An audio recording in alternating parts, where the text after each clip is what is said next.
Okay, cool. Great. So welcome to the masterclass by IIT Kanpur, Eastern India and Beyond Association. Today we have Abhishek Goyal.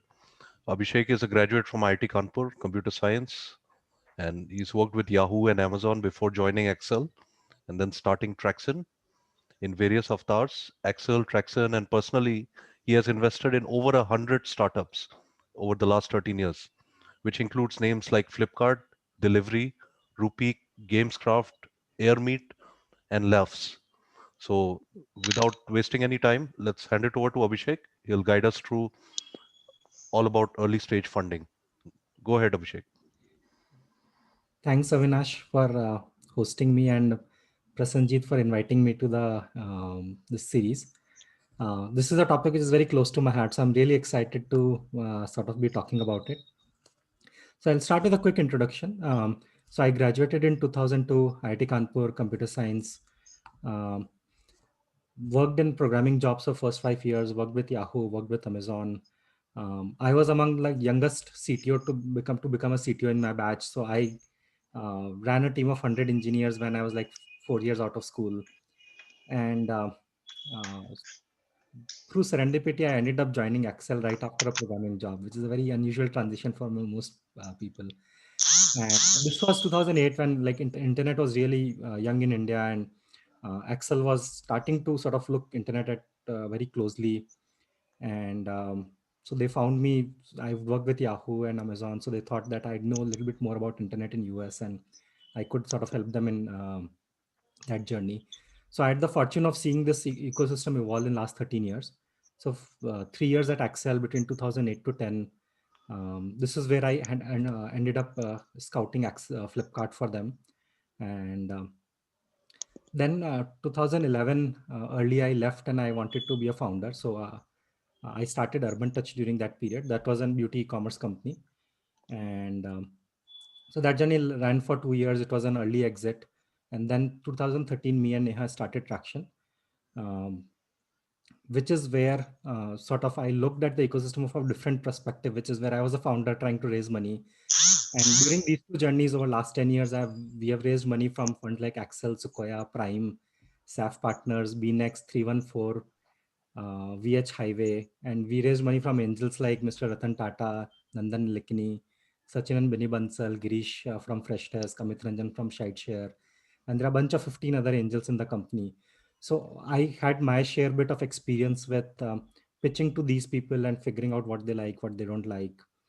And while this whole startup journey was happening, I also kept doing angel investments. So in the first phase between 11 to 13, I did like 12 investments, which included delivery was my first personal angel. And I was the only angel in the company. And Oh wow, I today, didn't know that. So delivery, I worked with Kapil Bharti in when I was interning in Sapient. So nice. So Kapil, actually, I invested in delivery when Sahil, Mohit, and Suraj were the founders. I introduced them to Kapil to join as a co-founder after the investment. cool. Okay, when do you want to have Q&A with the audience at the Actually, end?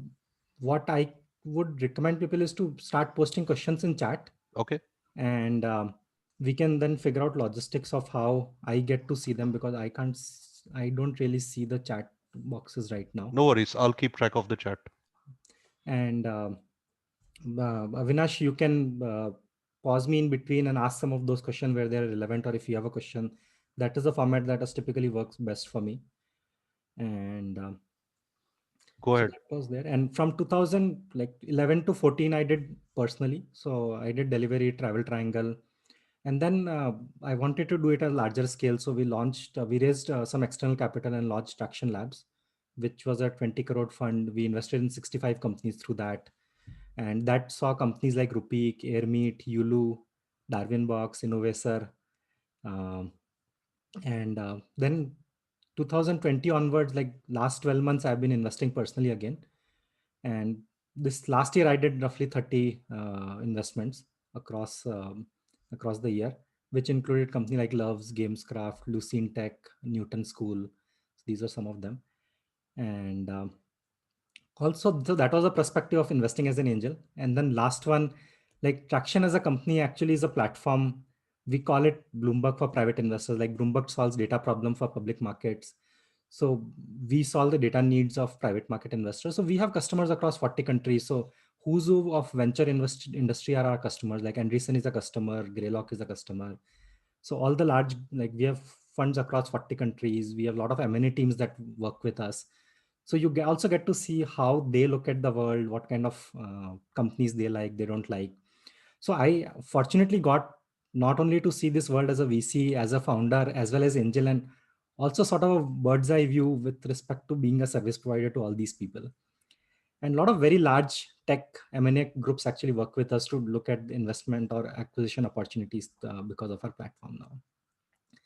So every month I try to speak to 2 to 3 customers, so you get to hear how they look at the world. So that is why I said this is the topic which is very close to me, because I have seen it from so many different angles. It's such a high frequency that it's good to be able to share. So I think I've divided it into 2 parts.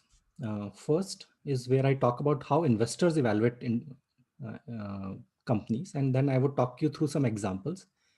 And then second part, I have approached it like if you are a founder, if you are starting to raise money, like go left to right, step 1, step 2, step 3, and tips around all of those factors. So I've done it in 2 parts. And I think in my head, first part is more critical for people to understand. Second is more tactical, but first is more strategic, because that is how investors are going to evaluate you. And that's what you need to understand very well. Um, so as soon as I'm looking at a deal, what are the 5 things that I look at?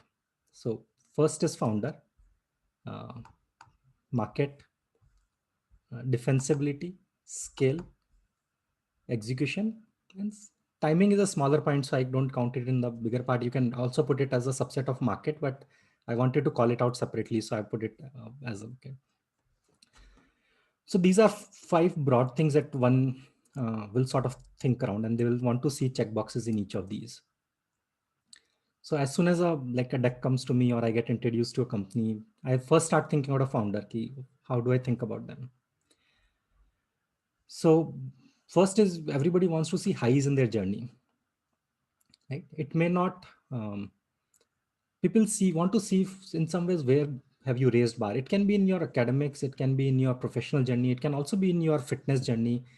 But if you have some highs, it's good to sort of highlight it.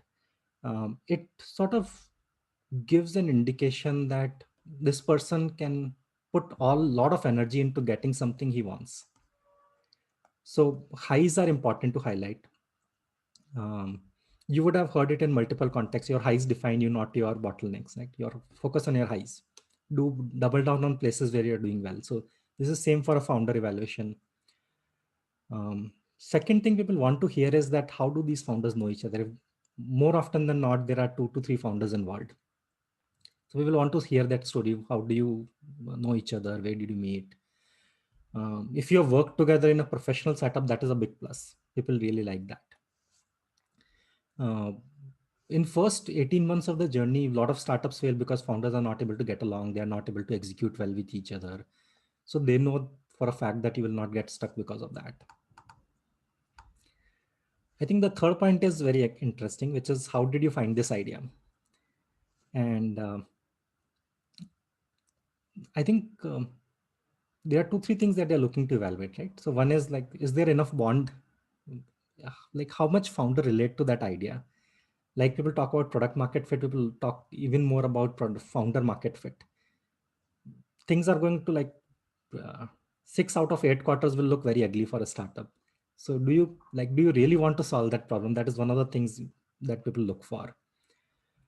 Right now there is a lot of conversation around unique insight. So people, that is also something which you can use this opportunity to build upon. What is your unique insight to build a company? And third thing is that everybody loves stories where people get driven by solving their own pain points. So I will use 2 examples to sort of build upon that. So one is our own journey, right? Why did we start Tracxn?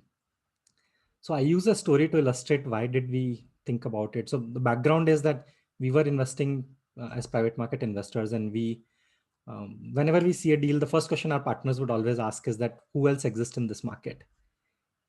And invariably you will spend 2 days finding names, and you will definitely miss one or two. And not only us, every single fund you will reach out to and who likes you will do the same exercise. So we thought somebody has to solve this for everybody and give it out to everybody. And So people relate to that. Look, this was a pain point. You wish you had a platform like this, so they relate to it. Second is a very interesting story which I tell people. Um, on one of the weekends, I took one of my friends and we started walking in the lanes of Kurmangla to look for startups. So we sat on a bike, we started writing names of companies. And I came back home with around 50 companies, and one of them was really exciting. And at the end of the day, I was thinking that, look, we are all programmers from tech industries. We are like undergraduate from IITs, and we are using zero technology to do our jobs. There got to be a better way. Why can't just one person do this for everybody? And whenever I left, I've met people who have pitched, and I met them after 5 years. They still remember that story. So, so that was the unique insight that every fund is repeating the same work that they are doing, and that sort of helps. That is the part of unique sort of story around what is your personal need versus unique insight. Similarly, if you hear Freshdesk, Girish's story, why did he start Freshdesk? That is equally inspiring. He talks about that he was like one of his things got stuck, and then he was on the phone for a very long time, and he was thinking that maybe why do we people have to be on the call? Why can't we resolve this over an email? And then that whole story led to genesis of Freshdesk.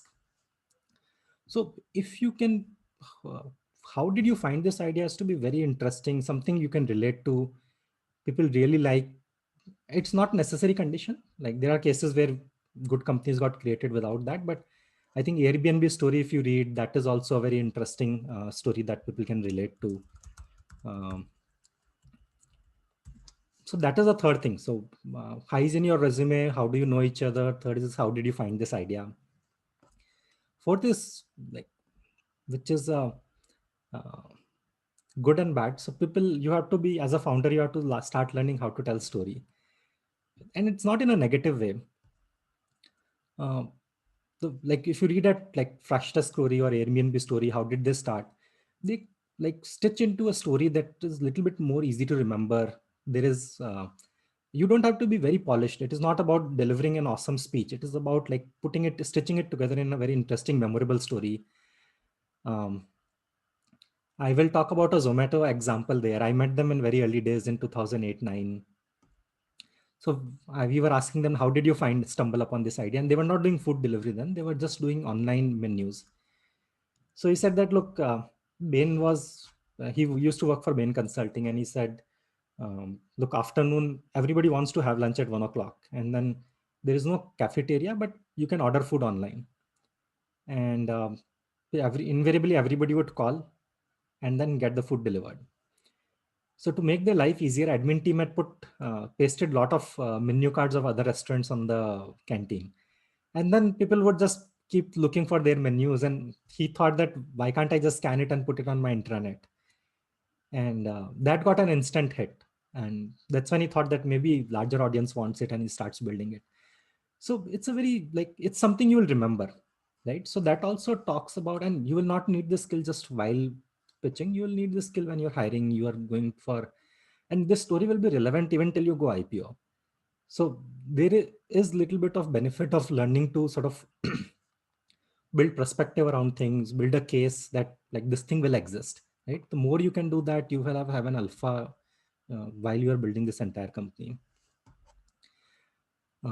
So storytelling is one skill that people look for, that can they make this whole thing, can they make this and any anecdote into more interesting, rememberable things.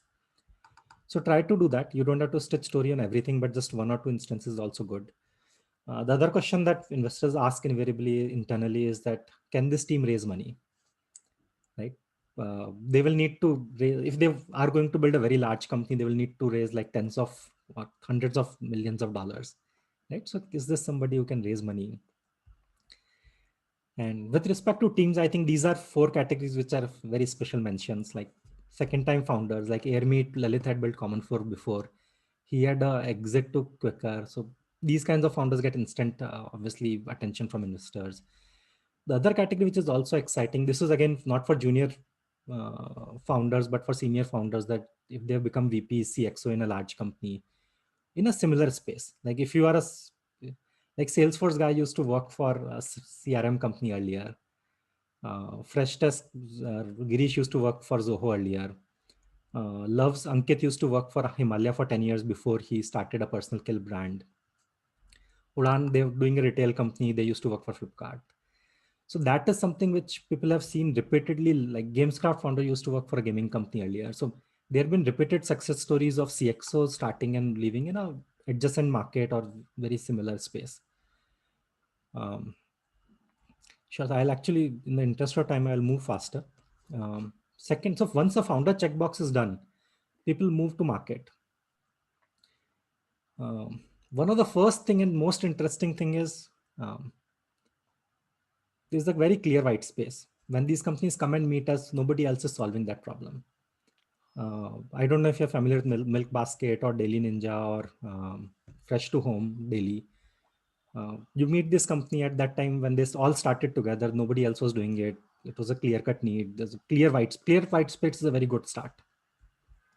This is also called blue ocean strategy among large MNCs, but in investing industry, it's clear white space. Second thing people look for is it a unique value chain? So if you compare, let's say, Big Basket to Fresh to Home. So Big Basket sends Tata Ace to your home to deliver goods in slots, right? But Fresh to Home comes every day in the morning. So the kind of vehicles you need, time slots, everything is different, right? Similarly, in delivery, you have envelope companies require hubs at a much different, further off location because one person can take like 500 orders. But in case of boxes, you can only carry 30 at a time. So, and last mile is expensive. So you need to build a lot more hubs in a specific city. So that way supply chain becomes different. The other thing investors really care about is that are you adjacent to an existing large well-run business? For example, if Flipkart is doing books and you want to do mobile phones, it is much harder story to sell because eventually they will diversify and you will get into trouble. But medicine can exist as a separate category because it requires a different supply chain. Whereas an adjacent feature of a not so well-run industry is okay. Like Bira can exist despite Kingfisher being large because Kingfisher was going through its own turmoil during that period. Actually, in market, this is among the most critical one actually. At the end of the meeting, if you come back with investor feeling that this thing will exist in future, whatever happens, like maybe this company will not build it, but somebody else will build it. That is the best thing you can come back with, right? For example, a good story is that if mobile phone is getting delivered to my home, then why not haircut? And this was true 10 years back when Urban Clap was starting. So everybody said that, look, everything is coming to your home. Sooner or later, this economics will add up, right? And one of the interesting ways to think about this is whenever a mega shift is happening, there will be an opportunity for founders to create a large company. Like when self-driving happened, electric car happened, Tesla got an opportunity to enter the market. Walmart was almost impossible to beat company, and internet happened, and then Amazon got an entry into and built a company. Um, Similarly, almost everybody thought e-commerce wave is over, and then people started doing e-commerce on live shows or video commerce, right? So every time a new mega trend will come, you will get an opportunity to build a company, and people look for that thing, that what is big underlying mega trend because of which you are creating a company. So that is another thing. Other question people like to answer during in pitches is that are you going to create are we seeing a category defining company? Like food delivery didn't exist earlier. Zomato, Swiggy became a category defining companies. So people look for those category defining companies. So I'll take this opportunity to talk about you have 5 points in market. You don't have to be tick box on every of them. These are just frameworks to think about. And even if you tick box on one or two or three of them, it's fine. So there's a small question before we move to defensibility. Sure. This from the founder's side. So how will you judge if the founders can raise money? Right. So it's about, uh, so one of the ways is it's like saying that how do you know this guy is a great programmer or a great product manager, right? So there are two things. One is when you meet hundreds of product managers, you will eventually know that look, this guy is in top 10 percentile, and you will figure out your cues and do that. So some of these things will help you decide. So you get a benchmark based on meeting a lot of people. Second is like the way they present, how they're thinking about it. You will, as an investor, you will be able to figure out that are they able to sell their story? Are they able to answer me well? Right. But this will be a benchmark in their head that do they feel comfortable that they can sort of raise money or not. How is a little bit harder. You anecdotally, if you meet hundreds of founders, you will eventually know that these guys are able to raise more money. And I've written down some of these, right? How do you explain, how did you meet each other? How do you stumble upon this idea? How do they come up with that story, or how they are able to build a case around it that helps you decide, Okay. right? So after founder and market, defensibility is one of the most important things, right? You become large. Now hundreds of people will copy you. What do you do? Inherently, this market uh, is sort of fragmented in nature, or will this there is a lot of moats around it. So I think I'll take deliveries example, and I'll tell you how what I thought. I had three reasons, but I'll probably stick to one. Um, the simple example was that there is an apartment complex with 300 units. If a delivery boy comes with 5 packages, he will take, let's say, 30 minutes to deliver them. But if he comes back with 40 packages, he probably will be able to deliver them much faster, and the cost will, like, it will be fraction of the initial cost. So as you gain scale, as you can get more concentration around an area, your cost will decrease, and hence you can get the lion's share of market. So that was one of the moats, that if I'm doing 100,000 orders, a company is doing only 20 orders in Gurgaon, and I'm doing 100,000, I will have, my cost will be much lower. So that is a defensibility. Um, Similarly, Uber has very high defensibility, in a sense that once, like, if I have 100,000 cars in a city, then there is a high chance that I can get a car in 3 minutes instead of 30 minutes or 10 minutes, right? So those all sort of, these are moats are very, very simple, very easy to identify. Um, Actually, the easiest way to build a case for your defensibility is if you have a proven global comp, right? Amazon versus Flipkart. Amazon is defensible. So a lot of those questions get answered. Um,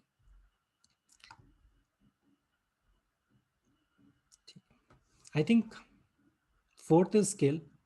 A lot of founders actually come back and they come and present a $20 million revenue plan. Uh, I think it's a very interesting story. One of my friends was running a startup. They were doing 2 crore a month revenue, and he said that, look, if you only invest 20 crores in my company, I can take this 2 crore to 10 crore. And after 5 pitches, he came and told me that, look, I felt that everybody slept, like almost fell asleep slept in the meeting. So he was saying that, look, it's why, like, this is such a high leverage. You put just 10, 20 crores in my company, and I can go from 2 crore monthly revenue to like 5, 7 crore revenue. That's a huge alpha, and people should value it. And this is a profitable setup. And so I told him that, look, people are not even looking for that. People are thinking in their head that, can this company scale to 500 million in revenue? Or if you're talking about GMV, like people are talking about 5 billion in GMV. So it doesn't matter if you're doing 2 crore monthly revenue and you can take it to, let's say, 10 crore monthly revenue.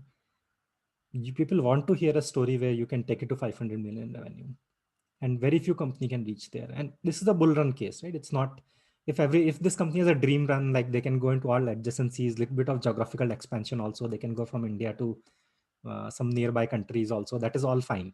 But in a bull case, do I see a $500 million revenue outcome or a $5 billion GMV outcome? This is one of the very regular mistake that a lot of young entrepreneurs do. um, and In a lot of cases it is fine, because investors can do their math and they can figure out, but they should know that this is what they are looking for. um, I'll actually okay. So I'll actually move to the next part. I think we are sitting at 7:30 now. Yep. So, No questions yet. Go ahead. so I wanted to cover one or two deals, and then sort of stitch through all the points that we have covered. So if I look at delivery on the team side, I think Sahil, Mohit, and Suraj had worked together at Bain. They all come from top tier backgrounds. You meet them and you can figure out they're incredibly smart in problem solving. So team side, it was very easy check. On the market side, I think I knew personally that e-commerce company will end up spending anywhere from 3 to 7% on logistics in long run. And Amazon was doing like 20, 30 billion in revenue, and it was expected to grow to few hundred billion in revenue. And You can say that if Amazon is at 200, India will become 20 or 30 at a time, and 3 to 6% of that can be meaningful. And then it is not a very fragmented market. Eventually, it can consolidate. So largest player can have 30% market share. So you can see a quick math of a very large number. Um, there early, so a lot of those things were there. Moats we talked about, like there was an easy defensibility case. You can build a lot of technology to optimize, so that was easy. Rupeek is a different case where I didn't know like the founder got connected me through a close friend, and he highly vouched for them. So that is another good way to get introduced to to an investor. And they were doing gold loans. Interestingly, there's no global comp for that, but there are a lot of offline gold companies, Muthoot, Munapuram, which had gone public and they had raised venture money earlier. So you could draw a parallel from there that as mega shift happens when consumer moves from offline to online, can you build a digital first gold loan company? And bottoms up math of gold, like India holds a lot of gold, and that math sort of looked very attractive. So I think this was on how investors look at it. Now I will go a little bit towards like tactical. How do you go left to right and value in your fundraise journey? What are the key steps and what should you care about? So before you fundraise, I think I have two pieces of advice. First is that before you fundraise, at least have two people who you can ask a lot of questions. So these are people who are on WhatsApp saying that this investor is asking for this. What does it mean?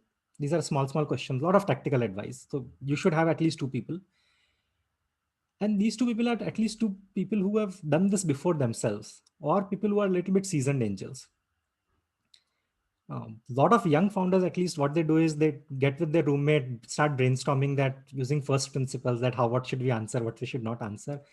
Investors have met hundreds and thousands of companies. They will see it through very quickly. So just, I keep telling people that if you're going to Japan for the first time, have somebody you can ask questions about Japan. Like you will get stuck somewhere and you will need advice, right? And it is fundraisers like that. It's a new dimension. You probably have not done it before. So keep people who haven't done this before. Um, yeah. Other thing is that a lot of people ask me that somebody's asking me 0.5% advisory equity to help me with fundraise process. What should I do? I think it's usually not a good idea to give advisory equity. What you can do is, if they people usually don't even ask. If they ask, you can say that, look, if they want to invest, they can invest in the round along with the investors. But generally, if you're given advisory equity for just helping with fundraise, it is generally considered a negative signal. Advisory equity is usually acceptable when you sign up somebody for market access. So for example, you're building a pharma software company and you might meet somebody who is on board of 5 pharma large companies globally, and that will become your first primary customers. It is considered to be okay there. Second thing is that you should definitely know about large players in the market. So if you are building, let's say, a brand for football, at least know about all the 5 companies which are doing at least more than 100 million in revenue or $1 billion in market cap globally. uh, Investors care about it because you can learn a lot from them. You don't have to, like, you'll want to learn geography, you would go through a textbook. You don't discover geography on your own. Similarly, if somebody has designed your playbook, just learn from there. Org design is very critical. It's very, very hard to get. You can lose a lot of money if you don't get it right. The playbooks are easy to learn from, so you should know about a lot of large players in your market. These are two things that you should definitely do before you go and raise money. Next big question typically people ask me is that how much should I raise? Like, I'm starting today. I have done some early.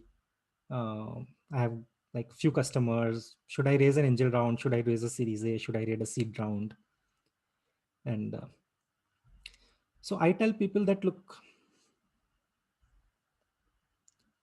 uh, I think there are some benchmarks in the market.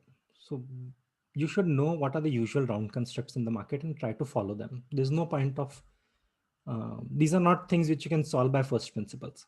So these are all at most stages in when you're like when you have early validation, you are ready for most of these rounds at the same time. Um, it depends upon how much you are able to aggregate. And so if you are raising like anywhere between 80 lakh to 3 CR, it will probably happen with a combination of largely angels. If you are raising between, let's say, 500K to 1.5 million, then you potentially have a lead seed round and some angels are participating along with it. And 3.5, 5 is like conventional Series A round. And this is something which people find it very hard to get their head around, that how come I'm ready for all these stages at the same time. So there are three kind of investors: angels, seed rounds, and series rounds. They all potentially invest at this stage, and they ask for more validation if they can't get their head around on the current stage. So for example, if you start, let's say, a uh, f- logistics company, or let's say if you want to start selling new kind of insurance. Let me take an example.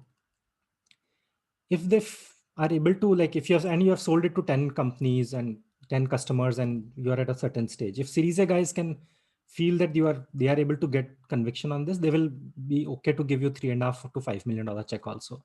But if they can't see it and you go to seed investors, they will have similar set of questions, but they will give you 500,000 or to a million, because that's what their check size is. So that's how the market works. It's very hard to sort of understand it from first principles.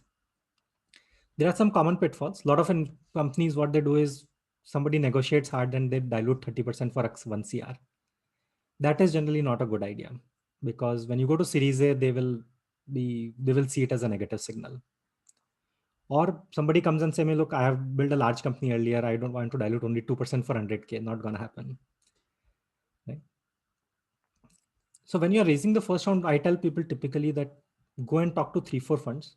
Don't talk to everybody initially. Go to 3, 4 funds where you can get a very, very strong introduction. And I'll give you an example of strong introduction. So one of my friends, Aniket, was raising money for 100 milliseconds. That's the company name. They do video API. So I wrote to one of my friendly funds saying that, look, Aniket is a founder. I would love to invest every time he runs a company. He's a must invest in founder for me. He's raising his money. I'm investing. Would you want to have a look? So that got him a meeting after like 4 hours. Or in another case, one of my friends, Arnav, was starting a company. So I told one of our shareholders that, like, and he had worked with me in my previous startup. So I was telling him that Arnav was one of the candidates I would have groomed for CEO whenever I wanted to step down. So that was an instant, like, very strong recommendation for them. They met him within a week, and then ended up investing in them. So talk to 3, 4 funds where you can get a very, very strong introductions. Test waters. You and then see if you want to meet more funds or not, because everybody will have a similar benchmark. And if 3, 4 of them are lukewarm, there's a good chance that you don't want to go to 30 funds and hear a quick no, because then they will not evaluate you for another 1 or 2 years. Right? Open the dialogue to some angels in parallel. And when you reach out to funds, you will have some soft commitments, which acts as a momentum building or signaling for a lot of these investors. Second thing is that, how do you think about angel investors? So actually, cover the category two. So there are broadly four kind of angels that you should think about. Some are marquee angels. A lot of people they are familiar names. So if you send somebody saying that this person is investing in my company, they will see it as a signal that, look, I know this person. I always recommend to raise money from at least um, people who are in your network, who are either founders or who are your ex bosses or friends, close friends professionally who have worked with you. That is a huge signal. If you can get money from your customers, nothing like it. Let's say in case of Darwin Box, the reason I invested was that Sahil was investing from delivery, and he was a customer, and he said that, look, we use their product and it's amazing, and I'm actually investing in it. So that is a huge validation for it, and it also acts as a momentum building for funds when you go to them. It is also recommended to sort of raise money from people who are in that industry and already do angel. Let's say if you're building, again, like taking a case of pharma. So Lucene Tech is a company which does pharma compliance IT. So they got one person who was from pharma industry. So that is helpful to them. But usually take people who have already done some angel. You don't want to train them on how to be being in good angel. Why does it help? So you can't reach out to fund for every small query, right? If somebody as a PM is negotiating hard, he's a 2-year experienced person, you can't go and ask your fund that how much should I pay him. So if you have some of these people, you can distribute the workload among them. So if you have, like, and I'll tell you, in our example, we actually we did a angel round of 90 lakh from 5 people in the first year. And then after Series A, we did an angel round actually, where we got a lot of people. So we got Mr. Ratan Tata in that round, Mr. Nandan Lekin in that round. We got Girish from Fresh Test, Anish from Capillary. So they were both SaaS founders, so you can exchange notes with them. So we have roughly 20 individuals on the cap table. So it sort of helps to get a lot of tactical advice. I had covered this before. Like if you can get money from your boss, your colleagues in the first round, it is a huge validation of you as a founder. It can be a small check. It can be 1 lakh, 5 lakh, 3 lakh. That is up to them. But if your bosses are investing, that's a huge plus. And getting money from customers is a huge validation on the market. Like if you say that, look, I signed up 10 beta customers and one of them is actually investing in the round, that is a huge plus. Okay. So I think next step is that you know how much money to raise, you know what you're going to do. You have some invest angels who are soft commitments. Then next is how do you reach out to investors? So first point is don't do cold reach out on day one. First, talk to 3, 4 funds where you can get a strong introduction. And these are not like lukewarm introduction. These are like strong introduction I mentioned in the case of Aniket or a Nerve. Like somebody has to vouch for you very, very strongly. If you can't find a good introduction, it's okay to then do a cold reach out, but try to get warm introduction. It's like enterprise sale. You are signing up for your first customer for $1 million revenue. You will need to get a lot of validation. This is the quick hack to find relevant connects within the fund. So go to a fund, check if there is anybody from IIT Kanpur who works there, or even an ex-employee who used to work there. There is some chance that like ITK guys are in a lot of funds now. Like at least 25% of the funds would have like one current or alumni from IIT Kanpur. So you can cover that. Second is look for their portfolio companies. There is a good chance that one of the portfolio company guys is somebody you would have a friend who works there. You can use them to reach out to the founder and then connect to the fund. And these people do a lot. They will reach out to me. Let's say an employee will say that, oh, I have a friend who's doing a startup. He wants to connect with funds. Can you help him? And then they spend 20 minutes, explain me what they're doing, and then ask them one introduction when you are reasonably excited about it. Because it's important to get a good, positive, strong recommendation. And so that is definitely there. And secondly, if you have 2, 3 angels who have agreed to participate in the round, they will have typically a lot of introductions. This is another question. Where do I get list of investors? So actually at Tracxn, we have published this list. You can actually, we will circulate the links later, or um, it's actually publicly available. I will just open up one of the links to sort of, can you see this new tab? Yes, we can. So this is list of all early stage investors in India. So they've done at least one investment in last 2 years. So this is a huge list. This is publicly available. So you can like just figure out who of them you know. And so there is no scarcity of investors in India now. Right. So Wow, long list. yeah, India is very hot. It's a last large consumer market, and it is not as restrictive in nature as many other countries are. Is there any like sector wise investors? Like suppose if anyone wants to looking for like particular some like agricultural sector, some So there product. are very few sectors where there are sector specific funds. So agri is an area where there are 2, 3 funds like Omnivore and who are sector specific, but largely a lot of investors would do like fairly broad based deals. So, Okay. but when you start researching, you will know. Hmm. And uh, that list is on the platform, but I don't know if many founders will have access to it. On our platform, there is a list, and people can reach out to me if they want some information there.